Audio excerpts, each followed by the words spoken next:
राम राम जी सारा ने। मेरा नाम संदीप राठी है। आज हम एचएसएससी की भर्तियों के बारे में बात करेंगे और उसकी प्रिपरेशन के बारे में बात करेंगे कि कौन से सोर्सेज यूज़ करने हैं, क्या पढ़ना है, कितना पढ़ना है, कहाँ से पढ़ना है।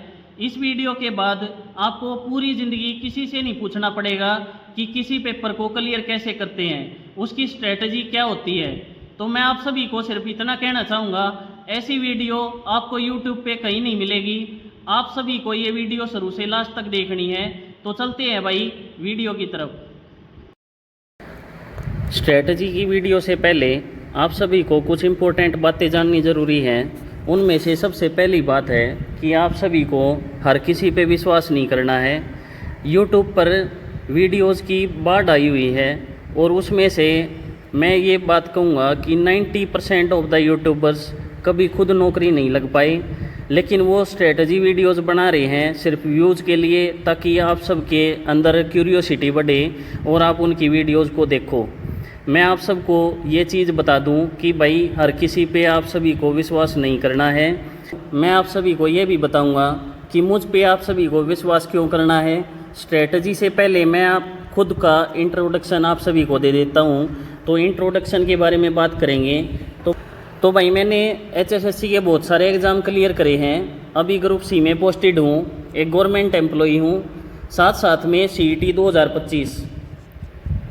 2025 जो परी हुआ है उसमें मेरी 86 मार्क्स हैं। अब आप सभी को पता लग गया होगा कि भाई मैं कोई हवा में बात करने नहीं आया।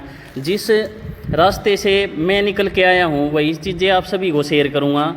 मुझे एग्जैक्टली पता है क्या पढ़ना है, कितना पढ़ना है, कहाँ से पढ़ना है, कौन सी अप्रोच यूज़ करनी है, एग्ज़ाम में कैसे पेपर दिया जाता है, उसकी अप्रोच कैसे रहेगी, सारी की सारी चीज़ों के बारे में आप सभी को शेयर करूँगा। आप सभी को इस वीडियो में बना रहना है। इसी के साथ साथ मैं हरियाणा सबऑर्डिनेट अकाउंट सर्विसेज की तैयारी कर रहा हूँ। अब आपको ये जानना होगा कि एक गवर्नमेंट एम्प्लॉई 3 साल की सर्विस के बाद, जो ग्रुप सी का एम्प्लॉई है वो 3 साल की सर्विस के बाद ये एग्ज़ाम दे सकता है और फाइनेंस डिपार्टमेंट में सीधा सेक्शन ऑफिसर भर्ती हो सकता है। तो आप सभी को ये चीज़ें जाननी ज़रूरी हैं कि एडमिनिस्ट्रेशन की नॉलेज इस एग्ज़ाम के लिए ज़रूरी है। तो मैं आप सभी को हमेशा काम आने वाला हूँ, आप सभी को मुझ पे विश्वास करना पड़ेगा। इसी के साथ साथ मुझे लीगल मैटर्स की नॉलेज उसका कारण ये है कि मैंने एचएसएससी के खिलाफ 3 केस लड़े हैं और तीनों में जीता हूँ, हाई कोर्ट में भी और सुप्रीम कोर्ट में भी। सबसे पहला केस है सीईटी डिटेल रिजल्ट 2022 वाला जो सीईटी था उसमें एचएसएससी एग्ज़ाम लेने से पहले डिटेल रिजल्ट नहीं दे रही थी। ट्रांसपेरेंसी बनी रहे उसके लिए हमने लड़ाई लड़ी, लेकिन एचएसएससी ने मानी नहीं सारी की सारी बातें। तो हम कोर्ट गए और डिटेल रिजल्ट का ऑर्डर लेके आए, जिसके तहत एचएसएससी ने डिटेल रिजल्ट पब्लिक डोमेन में। उसी के साथ साथ मैंने दूसरा case CET socio economic marks verification case, मैंने ये केस किस लिए डाला, क्योंकि एचएसएससी ने प्री स्टेज पर 4 गुना का क्राइटेरिया था, लेकिन जब सेलेक्ट कर रहे थे बच्चों को 4 गुना में तो 5 नंबर वाले बच्चे इतने थे कि बिना 5 नंबर वाले का तो शॉर्ट लिस्टिंग में कभी नाम आ ही नहीं सकता था। इसलिए हमने केस डाला कि अगर आपको 5 नंबर देने हैं तो आप पहले वेरिफिकेशन करिए, उसके बाद आप एग्ज़ाम लीजिए। लेकिन एचएसएससी ने उस ऑर्डर को नहीं माना। हम इस केस में भी जीत गए थे, लेकिन एचएसएससी एलपीए में चली गई, एलपीए 1037/2024। अब आप सबको ये बता दूं कि ये भर्ती इतिहास का सबसे बड़ा केस था जो मैंने लड़ा। जो तीसरा केस है CET socio economic marks abolition case. जब एचएसएससी वेरिफिकेशन करने से मना कर रही थी तो हमने दोबारा हाई कोर्ट में अप्रोच की और वहाँ पर केस डाला कि जो 5 नंबर है वे अनकॉन्स्टिट्यूशनल हैं। डीमेरिट स्टूडेंट्स को तो मेरिट में बना रहे हैं और मेरिटोरियस स्टूडेंट्स को डीमेरिट करके उनको सिलेक्शन जोन से बाहर किया जा रहा है। इसलिए article 14, 15 and 16 of constitution of India का उल्लंघन है, इसलिए इन मार्क्स को हटाया जाए। ये आप सभी को पता होगा कि भाई ये केस सुप्रीम कोर्ट तक गया था, मैं वहाँ सुप्रीम कोर्ट तक लड़के आया और सभी को नौकरी का हक दिलवाया। इसके साथ साथ मैं आप सभी को बता दूं कि मैं हरियाणा का पहला और मैं भी आखिरी इंसान हूं जिसने जितने भी पैसे इकट्ठे हुए एक एक पैसे का हिसाब दिया और 6,30,000 रुपये हर बच्चे के जितने जितने शेयर में आ रहे थे सारे के सारे पैसे मैंने वापस कर दिए, एक एक पैसे का मैंने हिसाब दिया। तो आप सबको समझ लेना चाहिए कि संदीप भाई पे विश्वास क्यों करना है। इसके साथ साथ एस्टेब्लिशमेंट मैटर्स में भी मेरी बहुत ज़्यादा नॉलेज है। एलटीसी कैसे मिलती है, एलपीसी क्या होती है, ज्वाइनिंग कैसे होती है, रिलीविंग कैसे होती है, लीव्स कैसे मिलती हैं, कौन कौन सी लीव मिलती है आपको, थ्रू प्रॉपर चैनल परमिशन कैसे लेनी है, ये सबसे इम्पोर्टेंट है। इसके लिए मैं स्पेशली एक वीडियो बनाऊंगा क्योंकि 7500 ग्रुप डी वाले ग्रुप सी में लग गए थे जो 25,000 का रिजल्ट आया था। तो सरकार ने बिना किसी को समझाए कि कैसे रिजाइन करना है हर बच्चे से एक एक महीने की सैलरी वापस ले ली। तो आप सभी को बताऊंगा कि वो सैलरी देने से आपको कैसे बचना है। सारे के सारे गवर्नमेंट एम्प्लॉय जितने भी हैं वे भी इस वीडियो तय कुछ ना कुछ सीख के जाओगे। तो मैं आप सबकी बताऊंगा कि भाई पेंशन रूल्स क्या होते हैं, सारे के सारे जितने भी सिविल सर्विसेज रूल्स जो हमारे ऊपर लागू होते हैं उन सभी की नॉलेज भी मुझे है। अब आप सभी को पता लग गया होगा कि मेरे ऊपर विश्वास आप सभी को क्यों करना है। जितनी भी नॉलेज आपको कोर्ट से रिलेटेड, एचएसएससी से रिलेटेड और एस्टेब्लिशमेंट मैटर्स से रिलेटेड जितनी भी नॉलेज आपको चाहिए, कहीं भी आपको डाउट है आप मुझसे सीधा बात कर सकते हो। तो चलते हैं भाई वीडियो की तरफ, आप सभी को लास्ट तक जुड़ा रहना है।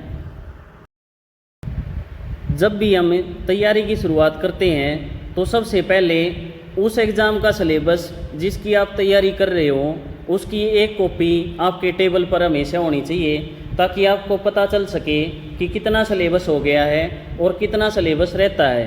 अभी आप सबको मैं ग्रुप डी का सिलेबस दिखा रहा हूँ, तो आप सभी को इसको ध्यान से देखना है। इसमें 2 पार्ट्स हैं, पार्ट ए और पार्ट बी।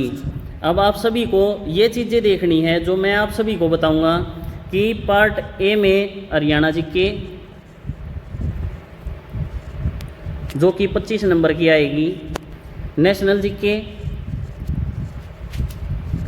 जो कि 15 मार्क्स की आएगी और इसके साथ साथ साइंस जो कि 15 मार्क्स की आएगी। अब आप सभी को ये देख लेना है कि 100 मार्क्स में से 55 मार्क्स अकेले जीके से आने वाले हैं। तो आप सभी को जीके पे ध्यान देने की ज़रूरत है। मैं आप सभी को हमेशा कहता रहता हूँ कि भाई स्ट्रैटेजी की वीडियो देखने से आपका सिलेक्शन नहीं होगा, सारी की सारी प्लानिंग भी करनी पड़ेगी। मैं आप सभी को हमेशा हेल्प करता रहा हूँ, मैं साथ साथ में आप सभी को टारगेट्स दे रहा हूँ। आप सबको समझ नहीं आएगा कि आप सबको तैयारी कैसे करनी है, इसीलिए मैं आप सभी को टारगेट दे देता हूँ। अगर आप उसको आंख बंद करके विश्वास करके अगर उसको पूरा करोगे तो आपका सिलेक्शन हो जाएगा, इस बात की मैं गारंटी देता हूँ। अब आपको सबको पता लग गया होगा कि भाई 100 में से 55 मार्क्स के क्वेश्चन सिर्फ जीके से आएंगे। तो आप सभी को इस पे ज़्यादा समय देने की ज़रूरत है, इसमें कोई डाउट नहीं रहा होगा आपको। जो हमारा सेकंड पार्ट है उसके ऊपर हम बात करेंगे तो इंग्लिश, हिंदी, मैथ और रीजनिंग, ये सारी चीज़ें आप सभी को करनी है। ये 7 सब्जेक्ट हैं। बहुत सारे बच्चे मुझसे कई बार पूछते हैं कि भाई कंप्यूटर करना है, तो भाई अगर 1 या 2 क्वेश्चन अगर कंप्यूटर में से आ गया तो क्या आप ये बोलोगे कि ये जीके का पार्ट नहीं था? तो जो बेसिक क्वेश्चन है जैसे जनरेशन से रिलेटेड हो गया, कोई भाई फंडामेंटल्स ऑफ कंप्यूटर से रिलेटेड हो गया, साथ साथ में मेमोरी से रिलेटेड हो गया, तो नॉर्मल क्वेश्चन आ सकते हैं, हम इसको मना नहीं कर सकते। और भाई बहुत सारे बच्चे कंफ्यूज रहे हैं कि भाई किस लेवल के क्वेश्चन आएंगे, तो इसमें साफ साफ लिख रखा है कि भाई सेकेंडरी एजुकेशन मैट्रिकुलेशन लेवल के क्वेश्चन इसमें आएंगे। अब मैं आप सभी को बता दूं कि भाई मैं आप सभी को टारगेट्स क्यों देता हूँ और वीकली टारगेट्स ही क्यों देता हूँ, डेली टारगेट्स क्यों नहीं देता। बहुत सारे क्वेश्चन आते हैं इससे रिलेटेड, तो मैं उस चीज़ को भी आज क्लियर कर दूँ। अगर आपको एक टारगेट मिल जाए और डायरेक्शन दे दूँ मैं, और उसमें आप कंसिस्टेंट एफर्ट लगाते रहो, तो आप मंजिल पे सीधा का सीधा पहुँच जाओगे। विदाउट टारगेट्स आप कभी अपना सिलेबस पूरा नहीं कर सकते। बहुत सारे बच्चे ऐसे होंगे जिनके 5-6 साल खराब हो गए, लेकिन आज तक वो दिल ठोक के ये नहीं कह सकते कि उन्होंने सिलेबस पूरा कर लिया, क्योंकि उनके पास डायरेक्शन नहीं थी, उनके पास टारगेट्स नहीं थे। टारगेट्स से आपकी सेंस ऑफ रिस्पॉन्सिबिलिटी बढ़ती है, आप खुद के लिए अकाउंटेबल हो जाते हो कि भाई मैंने आज ये टारगेट्स बनाए हैं और इनको मैंने पूरा करना है।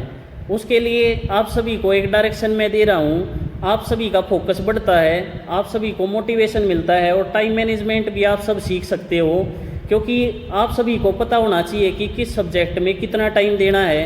क्योंकि बहुत सारे क्वेश्चन आते हैं कि भाई मेरे तो मैथ में ही 4 घंटे लग गए, मैं बाकी सब्जेक्ट कब करूँ। तो वो चीज़ें तब पूरी हो सकती है जब आपके पास एक टारगेट हो। जैसे मैं आप सभी की हेल्प करने के लिए बार बार आपको टारगेट्स दे रहा हूँ, तो आप सभी को उनको फॉलो करना है, इस चैनल को सब्सक्राइब कर लेना है, ताकि आप सभी को टाइमली टारगेट्स मिल जाए और आप सब टाइमली उनको पूरा कर पाओ। बेटर रिवीजन करने के लिए आप सभी को टारगेट पूरा करना ज़रूरी है, क्योंकि अगर आपका समय से सिलेबस पूरा नहीं हुआ तो आप रिवीजन अच्छे तरीके से नहीं कर पाओगे, जिसकी वजह से आप फेल हो सकते हो। तो आप सभी को डायरेक्शन जो मैं दे रहा हूँ वो फॉलो करनी है। अब हम चलते हैं अगले पॉइंट के ऊपर।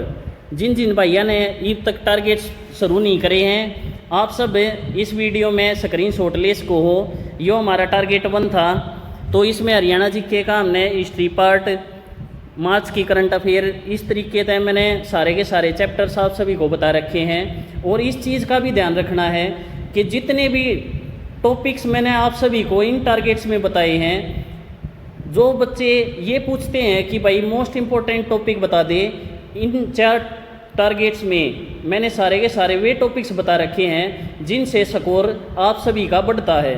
मैंने वाहियात के टॉपिक जो पेपर में आने मुश्किल हैं वे नहीं बताए हैं, क्योंकि मैं चाहूँ कि एग्ज़ाम ओरिएंटेड पढ़न थी, आप ज़्यादा से ज़्यादा सिलेबस कम टाइम में अच्छे तरीके से पूरा कर सको। तो आप सब ने स्क्रीनशॉट ले लेना है। जितने भी बालका ने आज तक भी शुरू करना है अगर टारगेट, तो आप स्क्रीनशॉट ले लो।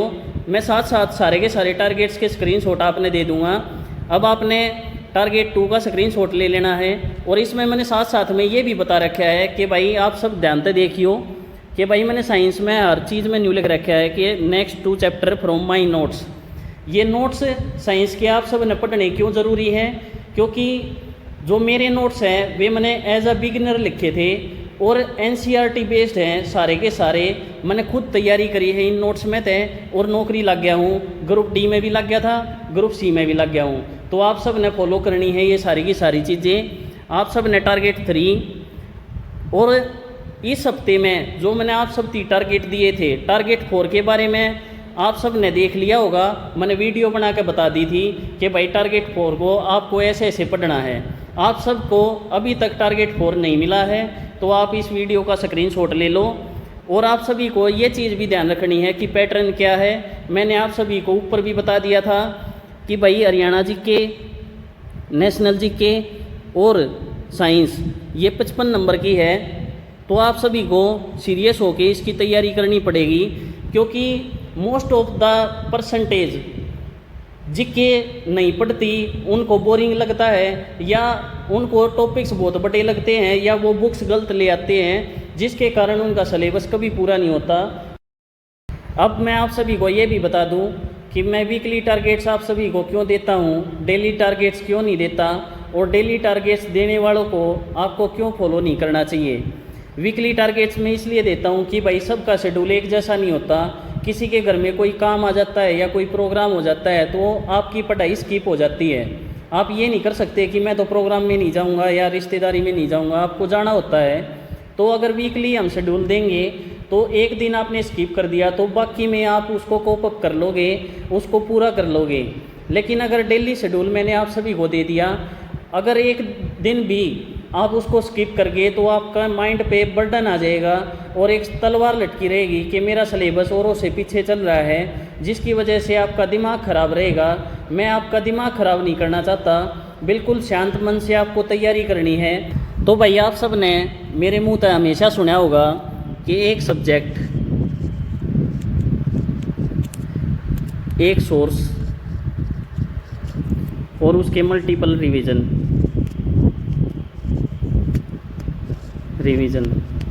मैं ये चीज़ें क्यों बताता हूँ, क्योंकि भाई मैंने सेम चीज़ें अपनी स्ट्रेटजी में यूज करी हैं और उसी के बाद मेरा स्कोर बढ़ना शुरू हुआ था। आप सब में से बहुत सारे बच्चे ऐसे होंगे जिनके 65, 67, 70 ऐसे मार्क्स आते होंगे और उनका स्कोर नहीं बढ़ रहा। वो स्कोर भाई आपको जब कंसिस्टेंसी में आप अच्छे तरीके से प्रॉपर गाइडेंस में काम करते हो, अपने अच्छे टारगेट्स बनाते हो, उसी के बाद स्कोर बढ़ना शुरू होता है। नहीं तो बहुत ज़्यादा बच्चे सिर्फ इसी लूप में फंसे रह जाते हैं। तो आप सभी को जानना चाहिए कि आप सभी को सबसे पहले सोर्सेज कौन से यूज़ करने हैं। सबसे पहले हम बात करेंगे हरियाणा जीके की, क्योंकि मेन पार्ट है 25 नंबर का है, तो आप सभी को इसको सीरियस लेना पड़ेगा। बहुत सारे लोग क्या करते हैं, इसकी 4 बुक्स ले आते हैं, लेकिन कोई भी बुक एक बार भी रिवाइज नहीं करते, जिसकी वजह से उनका सिलेक्शन नहीं होता, उनके मार्क्स कट जाते हैं। हरियाणा जीके एक बहुत ही आसान सब्जेक्ट है, लेकिन उसके लिए प्रॉपर प्लानिंग चाहिए होती है, उसी के बाद आप अच्छा स्कोर कर सकते हो। तो आप सभी को मैं ये बता दूं कि भाई मैंने क्या यूज़ किया था। तो भाई मैं ट्विटर ऑफ हरियाणा पढ़ता हूँ, ट्विटर ऑफ हरियाणा। अब बहुत सारे बच्चे बोलेंगे कि भाई हमारे पास तो ये बुक है, हमारे पास ट्विटर ऑफ हरियाणा नहीं है। तो भाई मेरे कहने का मतलब है कि आपके पास एक सोर्स होना चाहिए। हर एकेडमी ने, हर टीचर ने एक अच्छी बुक बनाई है। आप सबको उनको जज नहीं करना कि इसमें से नहीं आता, इसमें से आता है। सबकी बुक अच्छी है। हरियाणा जीके में सारा डाटा सेम है, किसी बुक से भी आप पढ़ सकते हो। लेकिन आप सबको ज़्यादा मोटी मोटी किताब नहीं चाहिए कि आप 500 पेज की एक बुक उठा लाए।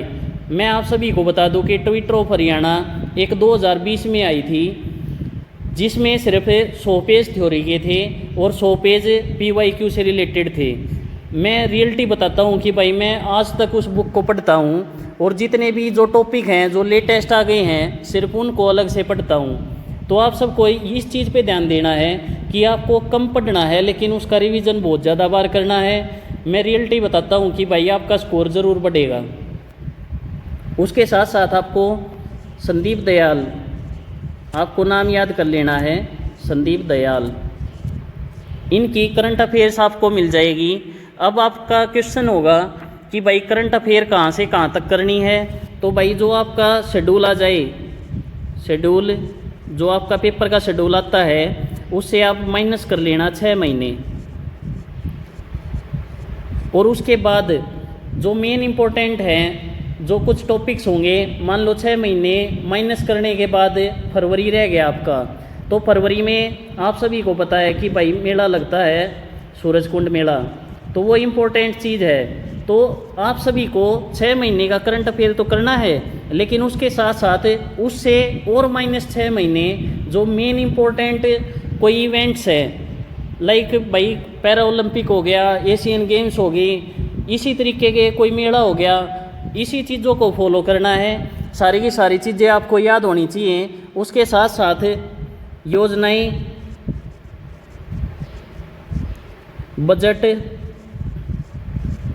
ये कुछ टॉपिक ऐसे हैं जो कभी कभी एग्ज़ाम में आते हैं और कभी कभी नहीं आते, लेकिन हम सबको सारी की सारी चीज़ें पढ़नी पड़ेंगी। आप सभी को जब थ्योरी हो जाए, पूरी की पूरी आपकी थ्योरी हो जाए, तो PYQ करने हैं। मैं ग्रुप में शेयर कर दूंगा। एक PDF वायरल हुई थी भार्गव सर नाम से। भाई मैं उनको जानता तो नहीं, लेकिन उन्हें अच्छा कंपाइलेशन कर रखा है क्वेश्चंस का। उसमें 250 पेज थे। तो अब मैं प्रिंट निकालने गया तो भाई वो आगे पीछे करके 125 पेज हो गए। अब 125 में से मैंने क्या किया, अब आप सबको ये समझना है कि भाई 125 में लेके बैठ जाता तो मैं उसको कभी पूरा नहीं कर पाता। आप सभी को यही समझने की ज़रूरत है कि आपको सिलेबस छोटे छोटे पार्ट्स में तोड़ना है। अब मैंने इसके 5 पार्ट्स बनवाए, 5 पार्ट बनवाए और उनसे कहा कि इनको अलग अलग बाइंडिंग करके दे दो। तो अब आप ये देखो कि 25 पेज जो आगे पीछे मिला के होते हैं वो मैंने एक पार्ट में ले लिए। अब मुझे हर हफ्ते सिर्फ ये करना होता है कि मुझे भाई मैं उन 25 पेजा नहीं इस हफ्ते में पढ़ूँगा, इस तरह ना ज़्यादा पढ़ूँगा ना कम पढ़ूँगा। वो सिर्फ मेरा एक टारगेट है जिसने मैं हर हफ्ते अचीव कर लूँ हूँ, जिसकी वजह से मैं बार बार PYQ ने करता रहूँ हूँ। तो आप सब ने रियलिटी बताऊँ कि क्वेश्चन आप सब ने PYQ में तो सीधे के सीधे भी मिल लेंगे। तो आप सब ने PYQ करनी ज़रूरी है, लेकिन कैसे करने हैं वे चीज़ें मैंने आप सभी को बता दी कि छोटे छोटे पार्ट्स में आप सारी चीज़ों को तोड़ लो। छोटे छोटे पार्ट्स में आप सारे के सारे टॉपिक्स को जैसे ही तोड़ोगे, जैसे ही उनको टॉपिक्स में बांट कर पूरा करोगे तो आपका कॉन्फिडेंस बढ़ेगा। और कॉन्फिडेंस बढ़ने से ही सिलेक्शन होता है, कॉन्फिडेंस बढ़ना ही ज़रूरी है, आपको कंसिस्टेंसी ही रखनी है। अब हम बात करेंगे नेशनल जीके की। नेशनल जीके में आप सब ने मेन इम्पोर्टेंट जो टॉपिक है वो पार्ट है पॉलिटी का। आप सब ने 15 क्वेश्चन में थे 4 या 5 क्वेश्चन 100% पॉलिटी के मिलेंगे। इस चीज़ की मैं आप सब ने गारंटी दूँ हूँ, क्योंकि मैंने बहुत सारे एग्ज़ाम दिए हैं और उन सब में पॉलिटी ज़्यादा पूछी जाए है। तो आप सब ने लूसेंट की पॉलिटी करनी है। अगर आपके पास कोई और बुक है तो उससे भी आप कर सकते हो।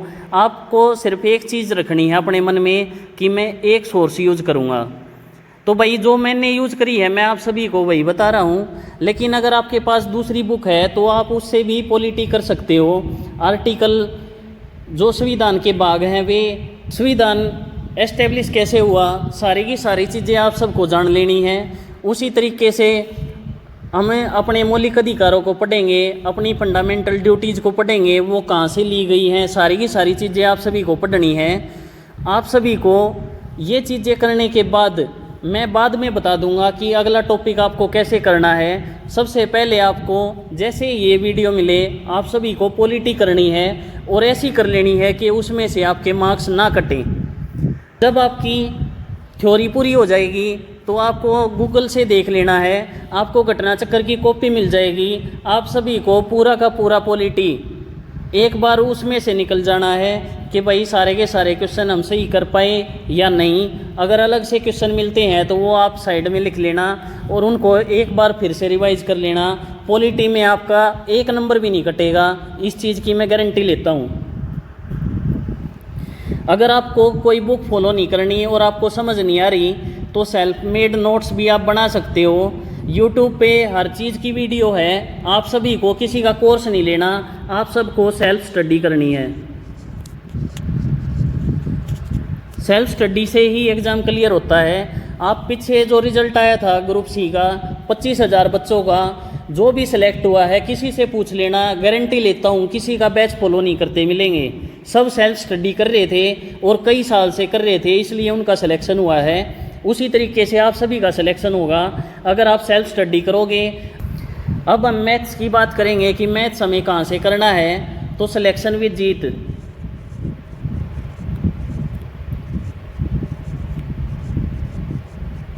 जितेंद्र से आप सभी को पढ़ना है। मैं रियलिटी बता रहा हूँ कि भाई आप यूट्यूब पे कहीं चले जाना या कहीं बैच देख लेना, जैसा जिस तरीके से जीत पढ़ा रहा है मैं रियलिटी बताता हूँ कि भाई वो अच्छे तरीके से पढ़ा रहा है और एग्ज़ाम ओरिएंटेड ही पढ़ा रहा है। आप सभी को उसको फॉलो करने की ज़रूरत है। आप सभी सारी की सारी क्लासेस करो और जिनका सिलेबस पहले पूरा हो रखा है उनको सिर्फ क्या करना है, किरण HSSC PYQ, इससे सीधी प्रैक्टिस करनी है। इससे बाहर आपको कुछ नहीं पढ़ना। जितनी प्रैक्टिस कर सकते हो, जितनी बार उस बुक को कर सकते हो उतनी बार करो। मैं गारंटी लेता हूँ कि आपका 1 नंबर भी माइनस नहीं होगा। आप 15 में से 15 आराम से ले सकते हो। आप सभी को ध्यान रखना है। कुछ बच्चे ये बोलते हैं कि क्या भाई मैं मेंसुरेशन को छोड़ दूँ, तो भाई आप पिछले पेपर को चेक कर लेना, और क्वेश्चन आया हो चाहे ना आया हो, लेकिन मेंसुरेशन के क्वेश्चन 100% आए हैं। तो आप सभी को ये समझ के चलना है कि भाई थोड़ा सा हमें एडवांस भी पढ़ना है। अब हम बात करेंगे रीजनिंग की। तो रीजनिंग में भाई आप अगर आपका सिलेबस पूरा हो रखा है तो सीधे PYQ लगाओ। अगर आपका सिलेबस पूरा नहीं है तो आप यूट्यूब से हर टॉपिक की वीडियो देख सकते हो। और यूट्यूबर का नाम बता दूं तो भाई ये एक बहुत अच्छे टीचर हैं, पीयूष वार्ष्णेय। मैं रियलिटी बताता हूँ कि भाई मैंने इन्हीं से पढ़ा था और मेरा कभी एक मार्क भी नहीं कटता। तो रियलिटी में आप सभी को इनको फॉलो करने की ज़रूरत है। आप सभी को जितने भी इम्पोर्टेंट टॉपिक्स हैं मैं वो साथ साथ बता दूंगा, वे आपको ज़्यादा करने हैं, ज़्यादा बार रिवाइज करना है। उसी तरीके से आप सभी का स्कोर बढ़ता चलेगा। तो आप सभी को घबराना नहीं है, सिर्फ अच्छे तरीके से तैयारी करनी है। मैं आप सभी को सारी की सारी चीज़ें शेयर करता रहूँगा। उसके बाद हम इंग्लिश की बात करेंगे। तो भाई आप सभी को क्या करना है, tense, narration, voice, subject verb agreement और प्रीपोजिशन, आप सभी को ये 5 चैप्टर सबसे पहले करने हैं। आप सभी को जो ये 5 टॉपिक बताए गए हैं सबसे पहले ये आपको पूरे करने हैं। उसके बाद मैं आप सभी को एक YouTube चैनल बताना चाहूँगा, देसी पढ़ाकू।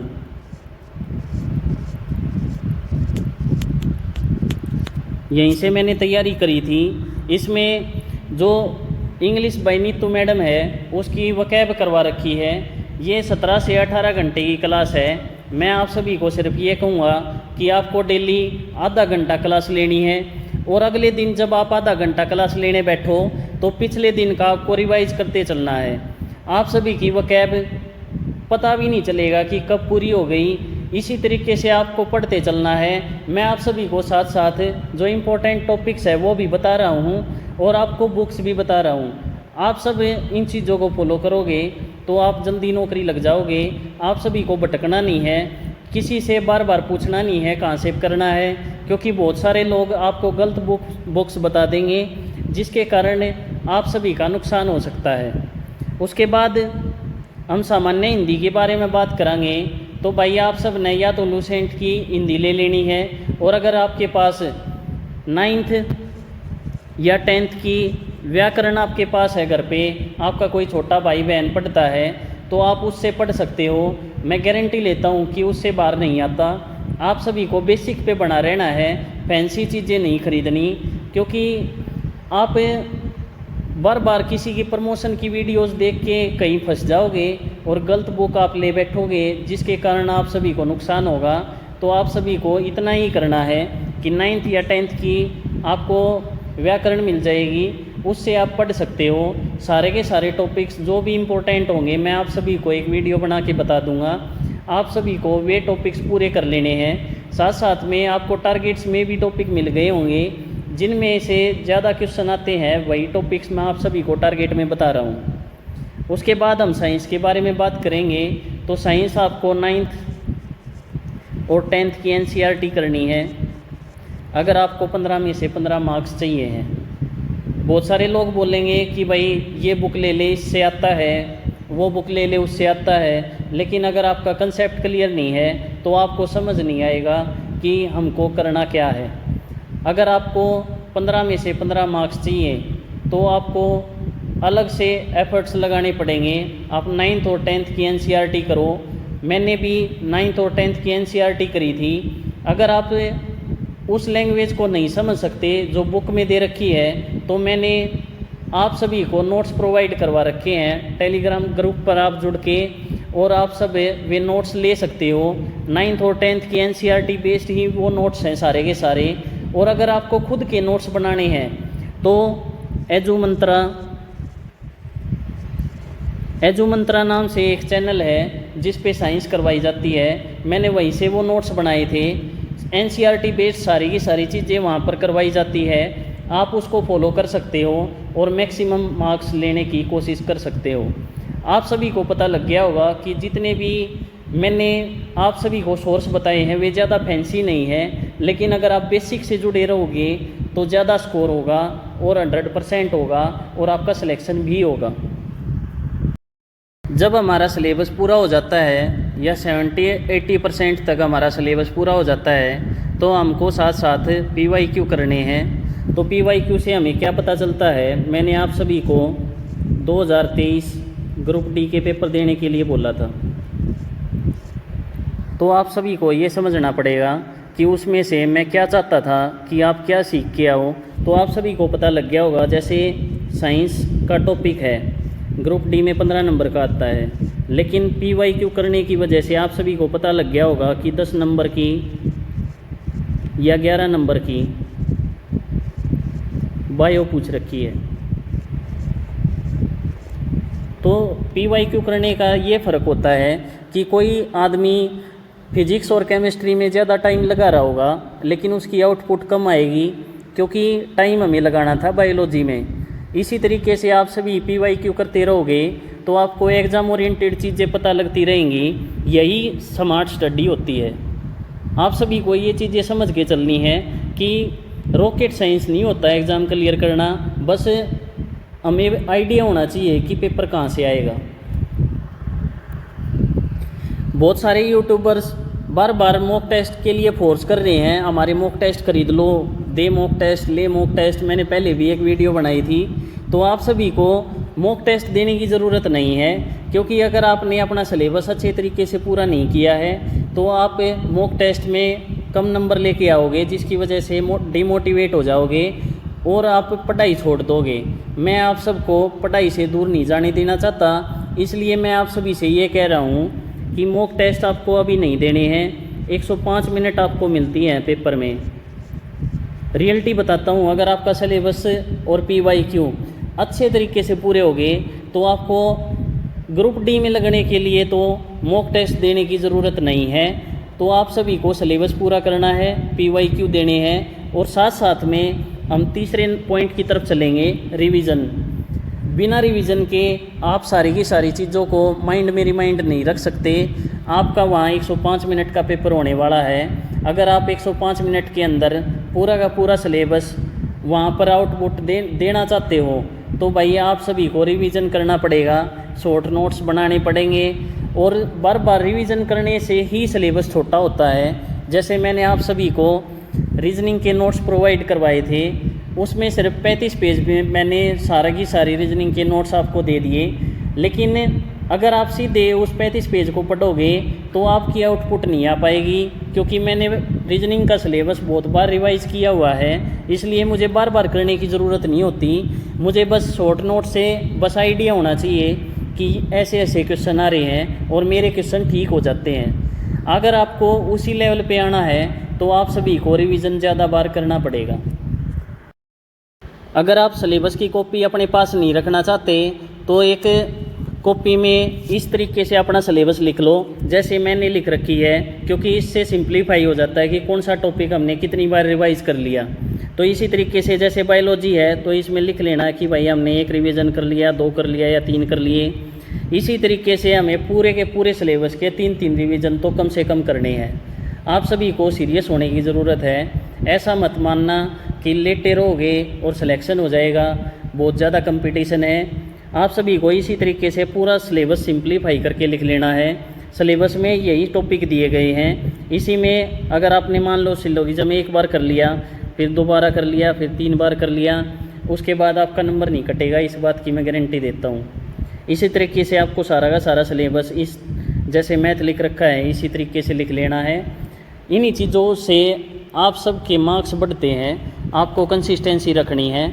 अगर आप सबको इस वीडियो से क्लैरिटी मिली है, अगर आप सबको मेरी मेहनत और नीयत पर विश्वास है और मैं आपकी कोई भी हेल्प कर पा रहा हूँ, तो रियल गाइडेंस के लिए आप सभी को चैनल सब्सक्राइब कर लेना है, वीडियो को लाइक करना है और कमेंट में लिख के जाना है कि हाँ भाई हम सिलेक्शन लेंगे, हाँ भाई जितना भी आप कह रहे हो उतना पढ़ेंगे, हाँ भाई सारे के सारे टारगेट्स पूरा करेंगे। अब की बार डिप्रेशन में नहीं रहना है, आप सभी को सिलेक्शन लेना है। मिलते हैं भाई नेक्स्ट वीडियो में एक नई अपडेट के साथ। तब तक राम राम भाई सारे ने।